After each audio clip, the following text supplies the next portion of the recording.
Hello സുഹൃത്തുക്കളെ, നമ്മുടെ പുതിയൊരു വീഡിയോയിലേക്ക് എല്ലാവർക്കും സ്വാഗതം. ഇതൊരു അൺബോക്സിങ് വീഡിയോ ആണ്. ഇന്നലെ രാത്രിയിൽ ആമസോൺ പ്രൈം ഡേ സെയിൽ ഇന്ത്യയിൽ ലൈവായി കഴിഞ്ഞു. ഞങ്ങൾ ഓർഡർ ചെയ്തൊരു ഡോക്ടർ ട്രസ്റ്റിൻ്റെ വെയിങ് മെഷീനാണ്. ഇപ്പോഴത്തെ ഹെൽത്ത് സിറ്റുവേഷൻസും അല്ലെങ്കിൽ ലൈഫ് സ്റ്റൈൽസൊക്കെ വെച്ചിട്ട് നമുക്ക് വെയിറ്റ് റെഗുലറായിട്ട് മോണിറ്റർ ചെയ്യണം, അതിനനുസരിച്ചിട്ട് ഡയറ്റിൽ ചേഞ്ചസ് വരുത്തണം. സോ അങ്ങനെ വരുമ്പോൾ ഒരു വെയിങ് മെഷീൻ ഏതൊരു വീട്ടിലും ഇപ്പോൾ നെസസറി ആയിട്ടുള്ള സാധനമാണ്. ഈ ഡോക്ടർ ട്രസ്റ്റിൻ്റെ ഞങ്ങൾ മേടിച്ച വെയിങ് മെഷീനെ കുറിച്ച് പറയുകയാണെങ്കിൽ പ്രൈസ് വന്നിട്ട് 660 റുപ്പീസാണ്. ആ ഡിസ്കൗണ്ട് പോയിട്ട് ഞങ്ങൾക്ക് കിട്ടിയ പ്രൈസാണ് പറയുന്നത്. ഫസ്റ്റ് ഇംപ്രഷൻ ഞാൻ പ്രോഡക്റ്റിനെ കുറിച്ചിട്ട്, പ്രോഡക്റ്റ് നൈസാണ്, നീറ്റാണ്, ബൾക്കി അല്ല, ലൈറ്റ് വെയിറ്റ് ആണ്.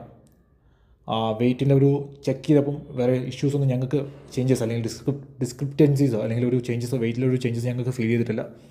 പക്ഷേ പാക്കിങ്ങിനെ കുറിച്ച് വരുമ്പോൾ പോസിറ്റീവും നെഗറ്റീവാണ്. പുറത്ത് മഴ പെയ്യുന്നുണ്ടായിരുന്നു. അപ്പോൾ ആ മഴയത്ത് വന്നിട്ട് ഇവർ കൊണ്ടുവന്ന പാക്കിങ്ങിന് ജസ്റ്റ് നോർമൽ നമ്മുടെ പ്രോഡക്റ്റ് വന്ന സെയിം പാക്കിങ്ങിൽ തന്നെ ഡെലിവറി ചെയ്ത് അത് അത്ര പോസിറ്റീവായിട്ട് എനിക്ക് ഫീൽ ചെയ്തില്ല. പക്ഷേ എൻ്റെ ഉള്ളിൽ സസ്റ്റൈനബിലിറ്റി സപ്പോർട്ട് ചെയ്യുന്ന ഹ്യൂമൻ ബീയിങ് അല്ലെങ്കിൽ ആ ഇൻഡിവിജ്വൽ എന്ന ഒരാൾക്ക് അത് ഭയങ്കര ഹാപ്പിയായിട്ട് ഫീൽ ചെയ്തു. കാരണം ഇങ്ങനെ ഒരു പാക്കിംഗ് വരുമ്പോൾ നമ്മൾ അനാവശ്യമായിട്ട് കാർഡ്ബോർഡ് ബോക്സസും അഡീഷണൽ ആ പേപ്പർ ബോക്സസൊക്കെ വരാതിരുന്ന് കഴിഞ്ഞാൽ പ്രകൃതിക്ക് അത്രത്തോളം ഇമ്പാക്റ്റ് കുറയുകയല്ല ചെയ്യുന്നത്.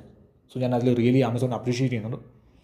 ഇപ്പോൾ എൻ്റെ അഭിപ്രായത്തിൽ ഈ ഫസ്റ്റ് അപ്പിയറൻസും ഞാനൊരു ലോഞ്ചും എന്താ പറയുക നോക്കി വെച്ചിട്ട് നമുക്കിത് ഡീസൻ്റ് പ്രോഡക്റ്റാണ്, നമുക്ക് വാങ്ങാവുന്ന കാര്യമുള്ളൂ. ഇത് യൂസ് ചെയ്യാൻ വളരെ സിമ്പിളാണ്. കാരണം നമ്മൾ സ്വിച്ച് ഓൺ ചെയ്യാനോ ഓഫ് ചെയ്യാനോ ഒന്നുമില്ല. നോർമൽ 2 ബാറ്ററീസാണ് യൂസ് ചെയ്യുന്നത്. നമ്മൾ പ്രോഡക്റ്റ് അൺബോക്സ് ചെയ്യുക, ഓപ്പൺ ചെയ്തിട്ട് പിന്നാമ്പുറത്ത് പിന്നിൽ പോയിട്ട് ആ ബാറ്ററി ഇട്ട് അത് ഓപ്പൺ ചെയ്തിട്ട് അതിൻ്റെ അകത്തേക്ക് ഒരു പ്ലാസ്റ്റിക്കിൻ്റെ സ്റ്റിക്കർ ഇരിപ്പുണ്ടാവും. സ്റ്റിക്കർ വലിച്ചൂരി കഴിഞ്ഞാൽ പ്രോഡക്റ്റ് ലൈവ് ആകും. പക്ഷെ നമുക്ക് ലൈവ് ആകുമെന്ന് അറിയാൻ പറ്റില്ല. നമ്മൾ ആ ഒരു സർഫസിലേക്ക് അത് വച്ചിട്ട് നമ്മുടെ നോർമൽ ഫ്ലോറിലേക്ക് വച്ചിട്ട് അതിൻ്റെ മുകളിലേക്ക് കയറി നിന്നാൽ മതി, അത് റീബൂട്ട് ആയിക്കോളും.